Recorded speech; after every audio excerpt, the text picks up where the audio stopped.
running is life, and if you're anything like me, you love it all. Training, racing, talking about it, and learning about it. And although we do it for the love, it is nice to have some payoff now and then. So which of what I call the big 5 distances might be the best fit for you right now? And I'm talking about 5k, 10k, half marathon, marathon, and ultra marathon. And to help you decide what might be the best fit distance for you right now, I'm gonna run you through the pros and cons of racing and training at all of those distances. And here's the deal, if you've got a different opinion to me, then share it in the comments, but play nice. And if you learned something new here today, then consider subscribing to the channel. Now I'm going out for a run. I'm gonna hand you over to Mary. Okay, let's kick this off by talking about 5k. Okay, let's start with the pros or the advantages of the 5k distance. And right up there at the top has to be that it's beginner friendly.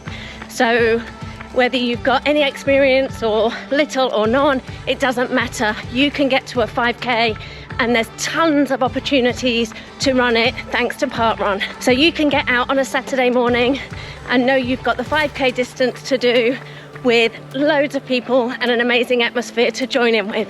Whilst it is accessible and beginner friendly, it is also a good endurance challenge.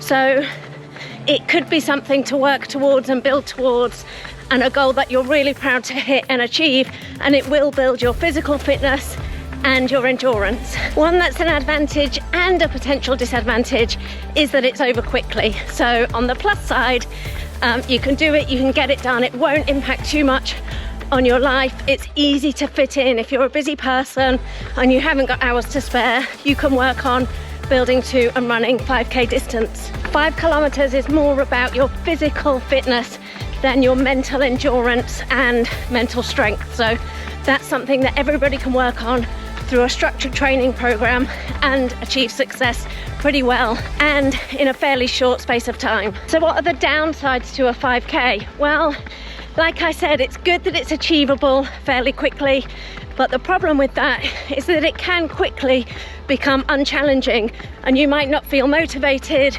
or like you're working towards that next thing, because you can get there to 5k no problem, but then it might leave you feeling unsatisfied and like you really need something else. Secondly, whilst you might be having a great time running park runs, there won't be many other kind of events at 5k distance that will take you to really different places, earn you finishers medals, and be big kind of registered events that you can pay for and be a part of. So you will need to step up your distance if you want to experience that kind of race. And the 5k really is the first rung of the endurance running ladder, and when you're at that point, it's likely that you're going to feel that you want to take some next steps and look at other distances. So let's go to the 10k.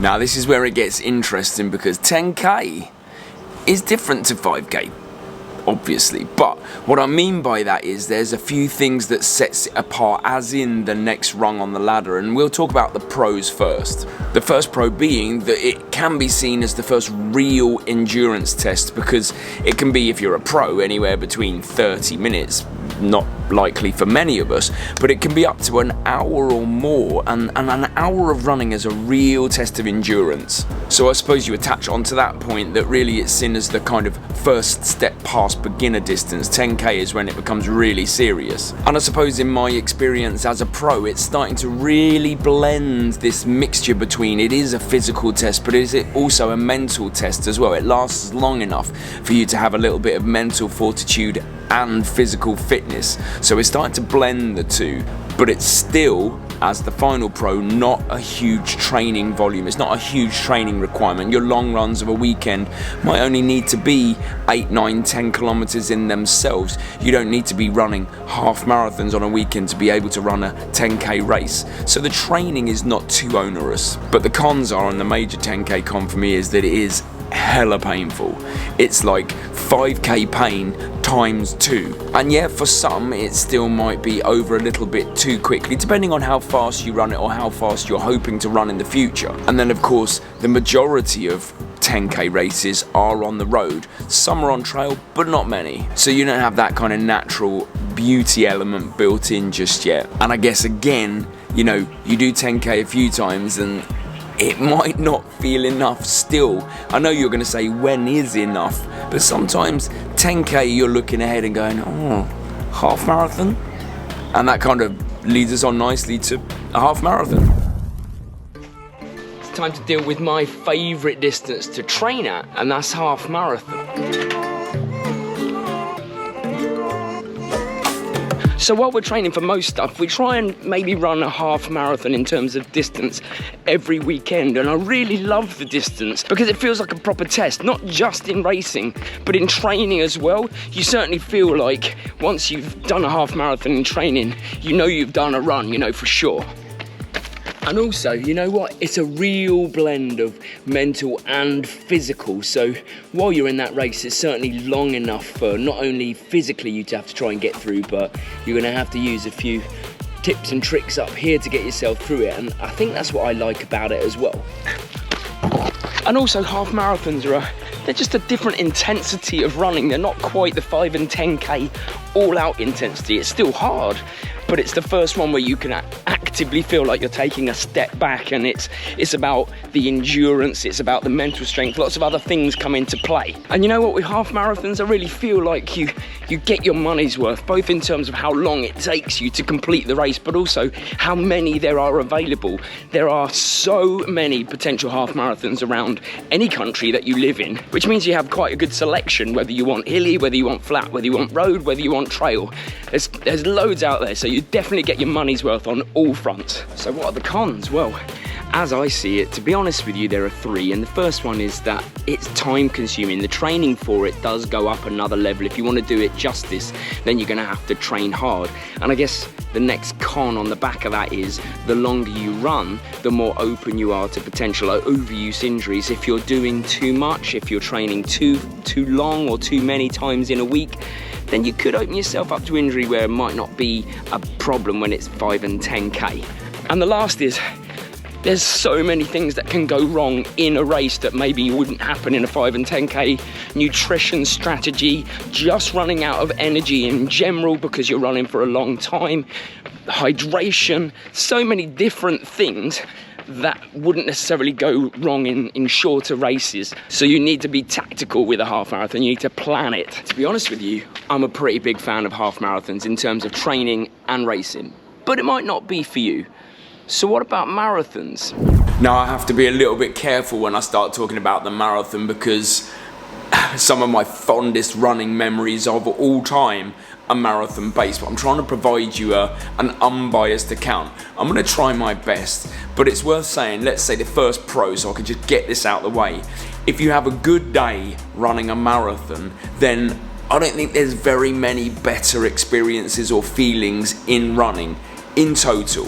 When you're in flow state and it all comes together and it's this ultimate test in so many people's eyes, by the way, that's another pro, then I don't think you get better than that. And this is another pro, but this is where I see the marathon coming really into its own. It's about level pegging in terms of how much it is a physical test and how much it is a mental test.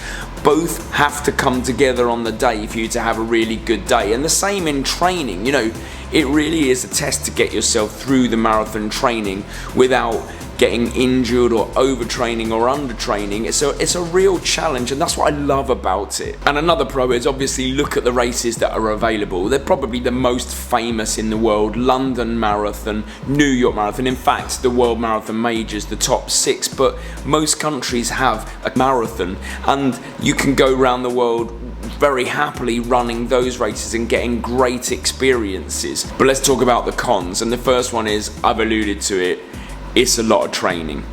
It really takes up the majority of your life, certainly when you get into the deeper, darker miles down nearer the race. You're having to do a lot of training, takes a lot of your time, and you've got to try and keep in the game and keep safe as well, because overuse injuries are quite common, sadly, in marathon training. And it's not something you can go into lightly. You know, another thing is that it takes months to train for properly.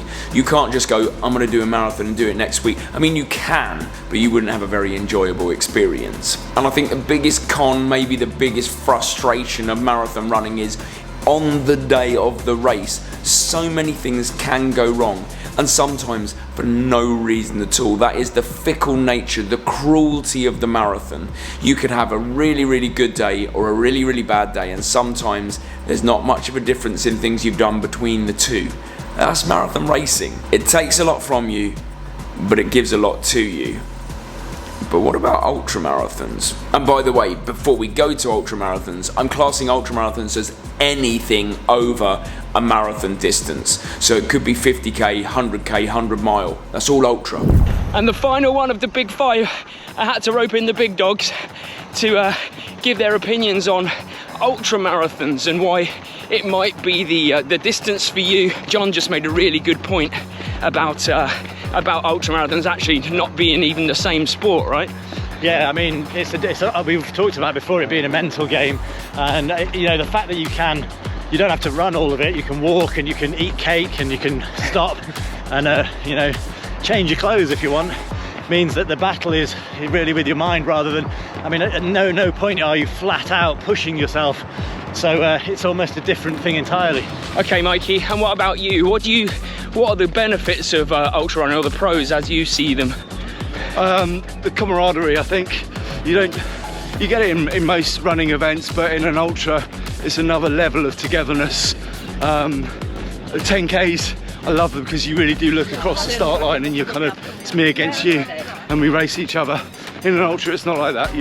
You know you're setting off together, and you meet people along the way and you finish together. That's why I absolutely agree. And you know, for me, the thing that stands out as a huge pro when it comes to ultra running is the beauty of it. I think when you do 5, 10, half marathon, or the majority are on the road, you get to ultras and you get to see some absolutely unbelievable things out there. You know, if you just take, for example, all of the ultras we've done, all of the views, the bit where Mikey, and in fact, I'll just play my favourite bit from Mikey. But excuse me, does it really need to go up that kind of steep?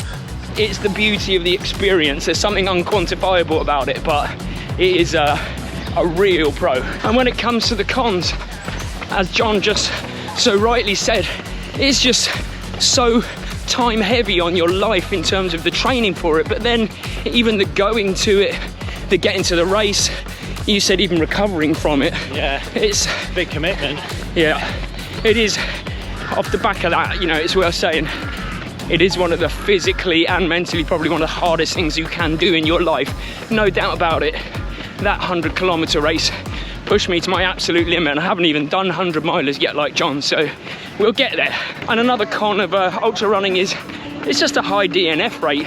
You're never guaranteed to finish. You could not finish in every ultra you do. That's just the way it is. There's just so much time for things to go wrong, falling, getting nutrition wrong, or weather, all sorts of things, that you're just never guaranteed of finishing. So that has to go down as a con. So hopefully that's helped you decide what might be the best distance for you, best fit right now. But remember, there's no one distance that's best overall.